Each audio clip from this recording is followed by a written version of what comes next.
International student হিসাবে বুলগেরিয়াতে আপনার প্রতি মাসে কত টাকা খরচ হবে, যদি আপনি স্টুডেন্ট বিষয়ে এখানে থাকেন, খান, টিউশন ফি সব কিছু মিলে কত টাকা মাসে খরচ হবে, সেটাই আজকের হিসাব বুঝাবো আপনাদেরকে। তো আমি হিসাবগুলো ইউরোতে বলবো, আপনারা টাকাতে কনভার্ট করে নেবেন। তো ভিডিও শেষে টাকায় বলে দিব বা কমেন্টসে দিয়ে দিব। তো প্রথমে আসেন, প্রতি মাসে যদি আপনি থাকতে চান, মিনিমাম ধরেন অ্যারাউন্ড 150 ইউরো আপনার লাগবে। তাহলে 150 ইউরো শুধু থাকা, আর হচ্ছে খাওয়া বাবদ আপনার এভারেজে 100 ইউরো ধরা যায়, তাহলে প্লাস 100।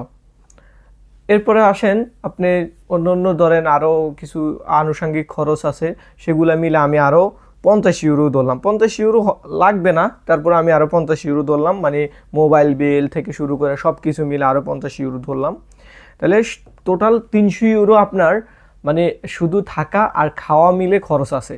300 ইউরো বাংলা টাকা হিসাব করলে 300 গুণ 148 করে চলতেছে এখন ইউরো রেট, প্রায় 45,000 টাকার মতো আপনার শুধুমাত্র থাকা খাওয়া খরচে যাবে বুলগেরিয়াতে বর্তমানে, ঠিক আছে? 44,000 টাকা। এরপরে আসেন, আপনি যে স্টুডেন্ট, আপনি কিন্তু বছরে টিউশন ফি আছে। বছরের টিউশন ফি কত জানেন? এক বছরে যদি মেইন কোর্স হয়, যেমন আমি যেটা পে করি সেটা হচ্ছে 32 ইউরো এক বছরে। তো আমি যদি এক বছরে 32 ইউরো 12 দিয়ে ভাগ করি, 3200 ভাগ 12, তাহলে প্রতি মাসে খরচ আছে হচ্ছে প্রায় 260 ইউরো। তাহলে আমার প্রথমে 300 ইউরো আর হচ্ছে 260 ইউরো, তাহলে থাকা খাওয়া 300 ইউরো আর টিউশন ফি বাবদ প্রতি মাসে হিসাব করলে, বছরে তো দিতে হয়, প্রতি মাসে হিসাব করলে ধরলাম 250 ইউরোই ধরলাম। তাহলে 250 আর হচ্ছে 300, টোটাল 550 ইউরো টোটাল খরচ হচ্ছে।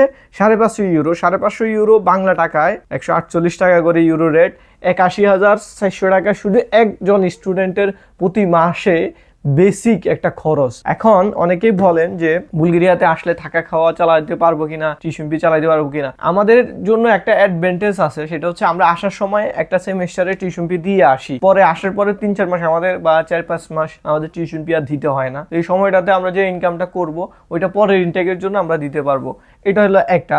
দ্বিতীয়ত, যদি আপনি নর্মালও হিসাব করেন, প্রতি মাসে অ্যাভারেজে একজন স্টুডেন্টে মিনিমাম 1 লাখ টাকা ইনকাম করতে পারবে। যদি সে কাজ করার মতো মন মানসিকতা থাকে, তাহলে কিন্তু মাসে 2 লাখ 2.5 লাখ টাকাও ইনকাম করতেছে ফুড ডেলিভারি দিয়ে অনেকে। আপনার 80-85 হাজার টাকা শুধু থাকা খাওয়া খরচ যাচ্ছে স্টুডেন্ট বিষয়ে আসলে। অনেকে আবার আমরা আরেকটা প্রশ্ন করেন যে স্টুডেন্ট আসবো নাকি ওয়ার্কারে আসবো। তো ওয়ার্কারে আসলে কিন্তু আপনার এই খরচটা নাই, শুধু থাকার খরচ 100 ইউরো যাবে। আর স্টুডেন্টে আসলে আপনাকে থাকা খাওয়া নিজেকে বহন করতে হবে, আবার টিউশন ফি দিতে হবে, সব কিছু মিলে কিন্তু হিউজ একটা ঝামেলা আছে।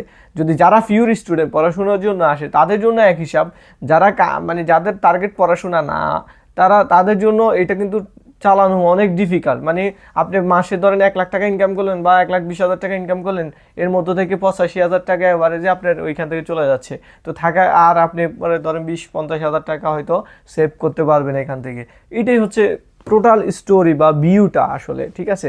এখন এর মধ্যেও অনেকেই স্ট্রাগল করে, যেমন প্রথম অবস্থায় আসলে প্রথম 4-5 মাস কাজ মিলাইতে অনেক ঝামেলা পড়তে হয়, সে কারণে দেশ থেকে সাপোর্ট নিয়ে আসতে হয়। এটা হচ্ছে রিয়েলিটি। এটা শুধু বুলগেরিয়ার কথা বললাম আমি, ইউরোপের অন্য দেশেও কিন্তু, সব দেশেই কিন্তু এরকম ইন্টারন্যাশনাল স্টুডেন্টরা এভাবে কিন্তু সাফার করে। তো আশা করি আপনারা বুঝতে পারছেন। তো ভিডিওটি এতক্ষণ পর্যন্ত দেখার জন্য আসসালামু আলাইকুম।